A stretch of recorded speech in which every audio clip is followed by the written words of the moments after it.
Jadi permasalahan utamanya itu sebenarnya bagi saya pribadi itu pelecehan.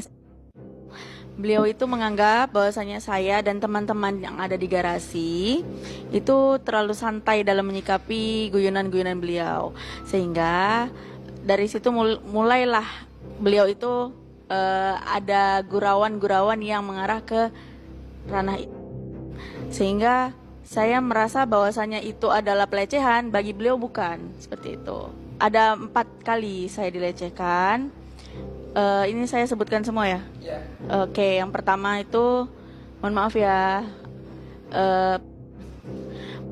istri saya besar, tapi lebih besar Mbak Sahara. Saya pengen banget gitu. Saya itu penghafal Al-Quran, harus menjaga kesucian. Walaupun saya sebenarnya nggak bisa melihat wajah Zahara, nggak kelihatan, hanya bisa memperkirakan saja. Kira-kira modelnya wongnya kan jembluk kayak tumbuh jebrak gitu ya, istilah orang Jawa ya. Alias tidak cantik lah, artinya bagi saya nggak masuk lah. Seandainya diisukan aku ini dia. Memang beberapa kali istri saya ngomong sama saya. Cuman saya bilang ke istri, Dek yang sabar, itu kiai mungkin dia lagi hilaf. Cuman saya kasih catatan sama kamu ya, jangan sampai dia nyentuh kamu atau nyentuh usaha kita. Kalau hanya omongan tolong jangan sampai ditanggapin yang serius. Kalau seandainya nyentuh kamu atau usaha kamu, itu lain bedanya. Pasti urusannya sama saya. Makanya dari dulu saya nggak pernah ikut-ikut karena saya menganggap satu, dia katanya yang memperkenalkan sama saya itu kiai. Sedangkan sampean tahu sendiri seburuk-buruknya orang Madura ini pasti pernah nyantri dan tahu adab gimana caranya untuk memperlakukan kiai bagaimana. Begini ya, kebetulan yang sedari awal mendampingi ini kan LBH Ansor, yang sampai detik ini LBH Ansor dihujat habis-habisan. Perlu kami pertegas bahwa sedari awal komitmennya LBH Ansor itu kan penanganannya, pendampingannya itu berkaitan dengan perlindungan anak dan perempuan. Karena sedari awal Mbak Zahara ini datang ke kami mengadukan persoalan itu yang berkaitan dengan pelecehan seksual itu yang sudah sampai 4 kali, 3 kali verbal dan yang 1 kali itu ada buktinya. Itu yang kemudian mendorong LBH Ansor menerima. Tegas, pihak Sahara menjelaskan bahwa perseteruan ini bermula dari dugaan pelecehan, bukan polemik lahan parkir, seperti yang berhembus kencang di media sosial. Pihak Sahara bahkan membuka fakta kalau sejatinya polemik lahan parkir baru mulai pasca dugaan pelecehan telah terjadi.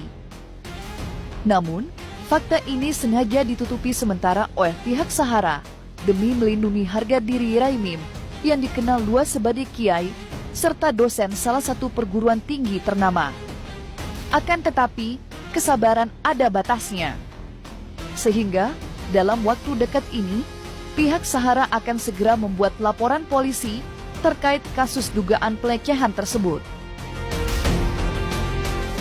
Kami sebagai lembaga bantuan ansur, Setelah kita bertengkar, setelah semuanya bertengkar, dan parkir itu sebenarnya yang dimasukkan ke dalam TikTok itu yang mobil Xenia putih itu tidak parkir di jalan umum, tidak parkir di fasilitas umum, tetapi memang diparkir di tanah.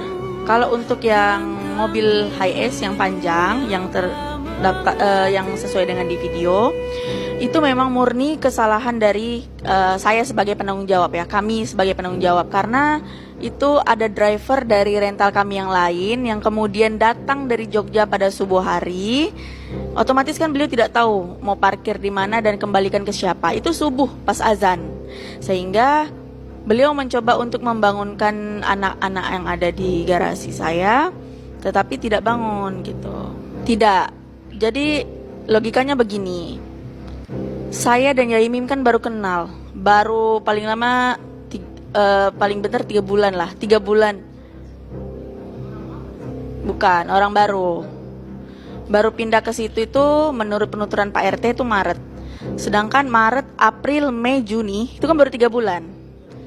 saya tidak sembarangan memberikan akses fasilitas perusahaan termasuk kunci kepada orang lain. Saudara sendiri aja belum tentu saya kasih kepercayaan itu, apalagi orang lain, seperti itu. Gitu. Satu ya saya ingin tahu itu kenapa kok digeser ke situ pasoknya itu kok dilebarkan? Kok dilebarkan? Nggak geser, Pak. Nggak geser, Pak. Loh, patoknya kan pindah. Bapak kan nggak tahu sejarah patok itu. Pak, ada videonya loh, Pak. Ada video patok itu di situ. Saya nggak mindah, Pak. Kan menuduh saya mindah patok. Bukan mindah patok. Saya Loh iya nuduh, Pak. Buktikan, Pak Mujani. saya kan tanya kenapa itu ke lapangan. Ayo. Enggak. Saya buktikan, Pak. Loh, yang geser apa? Saya nggak geser loh. Itu loh pagar itu loh, Pak. Yang geser siapa? Pagar itu loh. Pagar apa? Mana nggak ada pagar? Kan toh. Loh, ayo kita lihat. Patok. Bukan Patok itu dari dulu di situ, Pak. Biar kelihatan ayo. Lo sudah setiap hari lewat situ. Sama lu sekretaris RT loh. Iya. Nggak ada. Saman selalu menfitnah Pak RT ketika ketemu saya. Yang pertama. Malah ngelono Pak RT kok sekretaris RT kok mulu. Mengatakan bahwa saya adalah kiai sesat. Sehingga untuk saat ini sebenarnya warga tidak melakukan pengusiran maksudnya, tapi penolakan terhadap masuknya Pak Mim ke. Oh ya lah, Cik, sangat tidak pintar.